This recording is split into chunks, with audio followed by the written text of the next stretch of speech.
峰哥，我跟你说，法国的抗议罢工真的太猛了。之前我们看到农民拖拉机，还去丢什么排泄物，我已经觉得够离谱了。结果没想到消防员上了街，他们做第一件事干嘛？他们竟然去纵火，他们到底多委屈？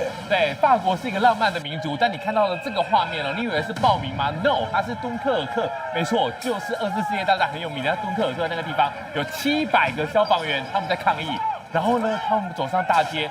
他们把他们平常执勤用的装备、防火衣、面罩全部穿上了，对，然后呢，点了火炬。你看这画面，你会觉得很荒谬，对不对？很奇怪啊！他不是打火弟兄吗？怎么变成抗议的群众？重点很简单，重点是他们觉得他们的工时太长，他们觉得他们好辛苦。然后呢，还有一个特点是什么？他们觉得你怎么可以管我的脸上要不要蓄胡？所以呢，这2个点就让他们燃烧了。燃烧之后呢，他们就集结在一起。集结在一起之后呢，他们要冲进哪里？要冲进 SDIS， 就是他们的消防救援局。简单来讲，就是敦刻尔克、瓦尔谢纳还有杜埃他们的总局。看到没有？警方在拦的竟然是他们的员工，我们消防队员。我们常讲警消一家亲，没想到2个竟然打了起来。那我觉得最讽刺的是，消防员竟然当街大纵火，而且最厉害的一件事情是，他们把他们的消防设备拿出来当成攻击武器，所以呢，他们的灭火器拿来当成凶器，然后呢。警方就只好拿这个盾牌来阻挡他们，所以这真的是非常荒谬。但是你知道吗？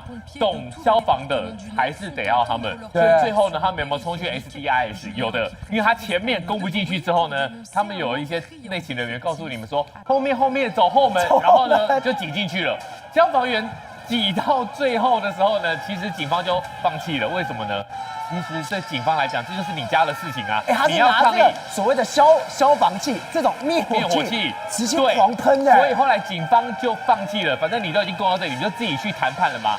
结果后来你知道吗？你会觉得你这种事情，如果在台湾的角度，一定是干嘛？法办，对不对？对，没有。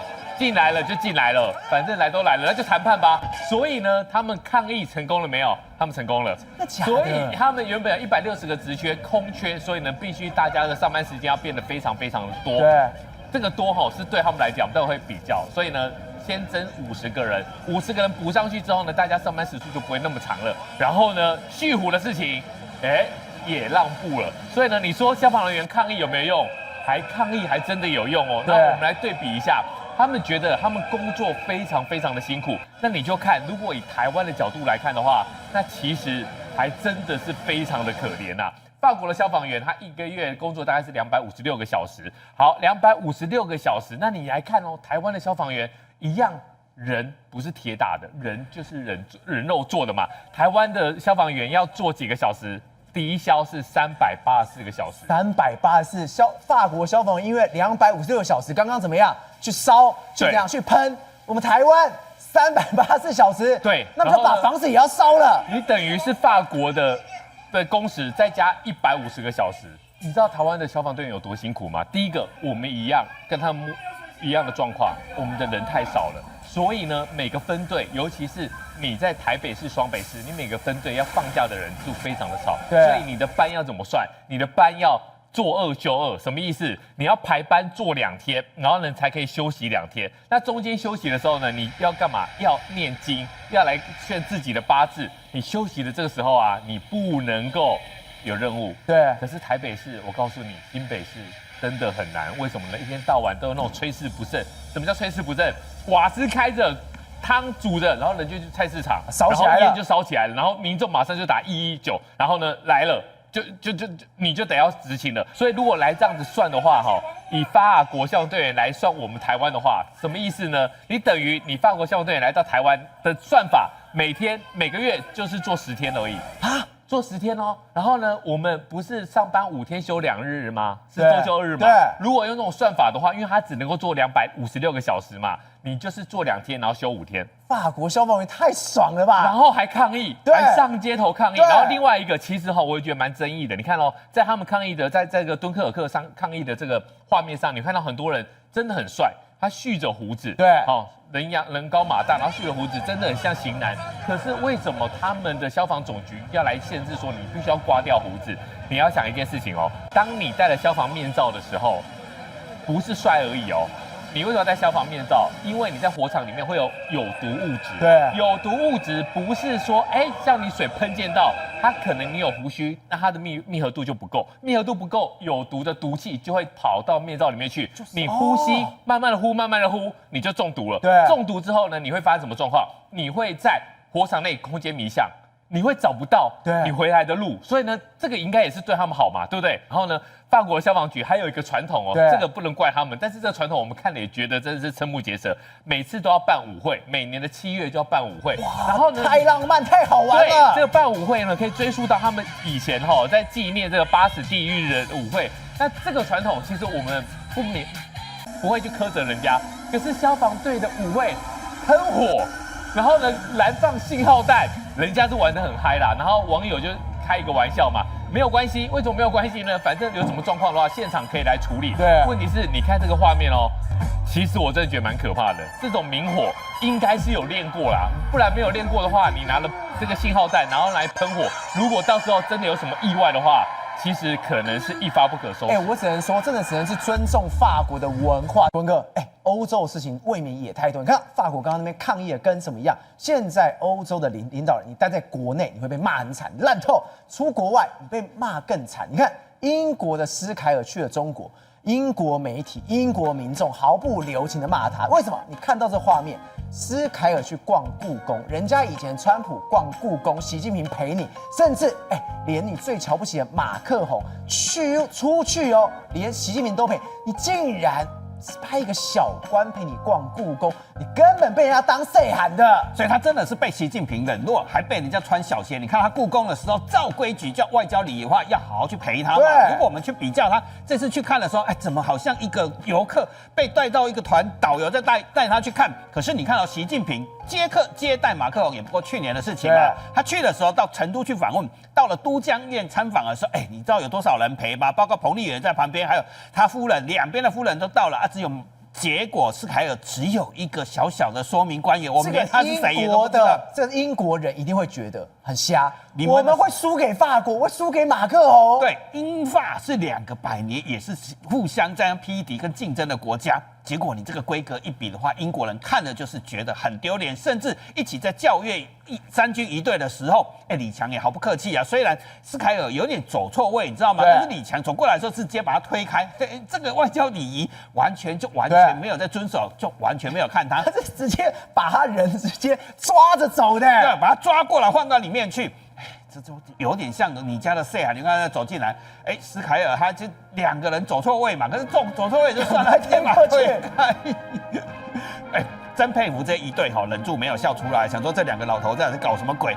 可是其实我们看一些文件的时候，其实可以看出中国是怎么对待他的。你看央视新闻用新华社当然发稿说，英国首相来了嘛。结果发稿的时候，习近平指出啊，前面没有称呼人家是谁哦，这是接待英国首相哦。结果中央你这次来雇佣你哦。好，那换成他一发稿的时候，斯塔尔说什么？他们翻译啊。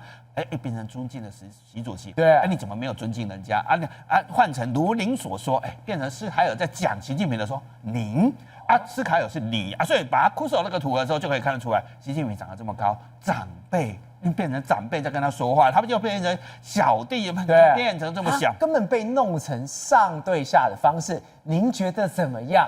玩什么文字游戏？甚至还有个影片，还故意去斯凯尔跟他在对话的时候，竟然斯凯尔在学说谢谢你到底是来磕头还是谢谢？到底要谢什么？中国给你什么？你是英国对。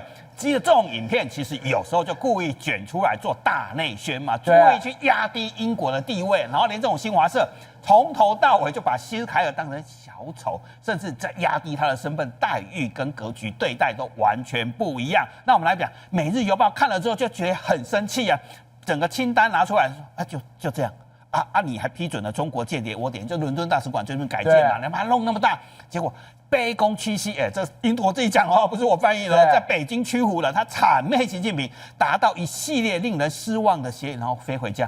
Daily Mail 这个字眼用很重哦，所以毫不留情批评。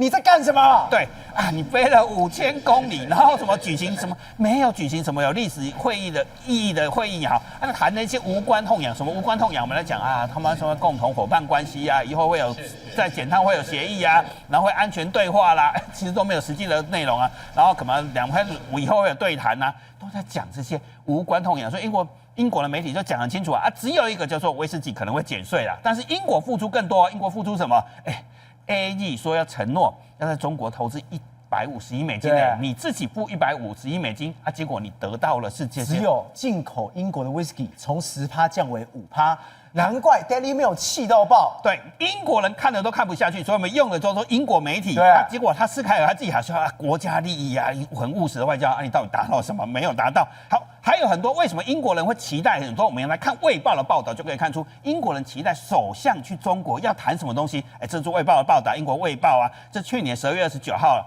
说因为关税战的原因，中国大量外销1兆多美金，卖到哪里？卖到欧盟跟英国嘛，所以造成英国产业业者怎样？制造业者就在反映啊，这中国在补贴低价倾销，摧毁英国的本土钢铁业者，甚至会危及国家基础建设的供应自主啊，包括国家产业链都会受到伤害啊。这《卫报》自己讲的，他当然期待什么？他的首相跟习近平能够谈一些有意义的嘛？什么叫有意义的？我举几个例子。他现在生物柴油，因为欧盟现在规定飞机要加一点生物柴油来减碳，结果中国是倾销到欧盟去，到英国去，所以英国被他打得很惨，所以要求要对他反倾销，你谈了没有？你没谈。好，挖掘机刚才讲说国家供应链嘛，所以挖掘机也被人家说我们的挖土机。中国也倾销到那边，也被英国克，你也没有好好谈这个事情。对，在自行车，你知道现在在做自行车吗？电动自行车吗？就大疆啦，中国的大疆。对，好，他一样被倾销，所以他也希望他好好谈克所谓的反倾销税，或者是中国不要再倾销，不要补贴了。还有马口铁、钢铁业者，你这些谈了吗？没有谈，该谈的没有谈。你有没有好好谈？说中国这些低价补贴的东西有没有办法解决？对，没解决。卫报，所以每日邮报都这样看他。那为什么要做威士忌？你知道吗？结果是在恶心高市早苗，中国又在穿小鞋穿。我还以为是习近平想说，这东西可能对你英国非常重要。结果你说这个 whisky 的关税下降，根本就是一个外交，甚至在恶心高市早苗，是恶心川普都有可能的。对，你知道现在搞什么？你知道吗？中国因为跟日本的关系越来越紧张嘛，结果你知道吗？现在这是1月9号1月份的时候正在搞日本，把日本的食品，包括一些海鲜还有酒类出口。在中国都把它故意延后，把它挡在海关，用各种理由吧。像我们以前水果卖过去，不是说上面有虫吗？有细菌吗？现在用这招在搞日本的威士忌。对，那日本威士忌在中国市场是怎样？它虽然份额没有英国威士忌那么高，但是它其实是很重要的竞争对手。对，在不同维度上有生态上的博弈。什么叫博弈？你知道吗？日本威士忌是溢价比较高，平均单价高过苏格兰威士忌，就英国威士忌，而且主要争夺市场是高阶的哦，还有收藏市场。所以他现在故意搞什么？我故意让日本威士忌进步来，然后让英国威士忌可以减一些关税，不是摆明了是一边在挡日本，一边好像还服所谓的英国。就是故意在恶心高市早苗，但我告诉你，施凯尔也没有拿到什么好处，你知道没有什么拿，因为中国现在消费力正在崩盘，连茅台都从3100掉到1700，甚至有人担心会掉到1499这个价位保卫战，因为现在都喝不起啊！我仔细把数字拿出来，你签了有什么用？因为你的销售量一直在往下掉啊，23年跟24年掉了31%。我讲的是英国威士忌出口到中国，因为没有高端的商务。高端的威士忌都在哪里喝最多？其实就是宴客才拿得起一瓶几万块的威士忌在喝啊，所以整个价格是在往下掉，甚至英国威士忌中国市场已经从英国威士忌的第5名掉到第10名。然后施凯还洋洋得意、沾沾自喜，就把自己国家赔了，把 AZ 叫他进去投资1500亿。傻了吗？英国人脑袋很清楚啊，为什么《卫报》要这么讲，《每日邮报》要这么讲，就是你没有占到什么便宜，只是在恶心日本人嘛，故意挡人家。其实你也喝不起，现在甚至连中国自己的高档的酒都喝不起吧，所以它变成人家宣传的工具，你知道吗？结果这一趟去变成怎样？中国大内宣，小粉红都很兴奋，然后故意在恶心川普，你知道恶心川普，你知道吗？现在中国媒体真的很爱宣传，他就完全被人家的送人头啊！欧洲领导人纷纷到中国寻找出路啊，少不了川子的神助攻，就因为地缘政治啊，你看光1月份啊，韩国去啊，芬兰去啊，加拿大去啊。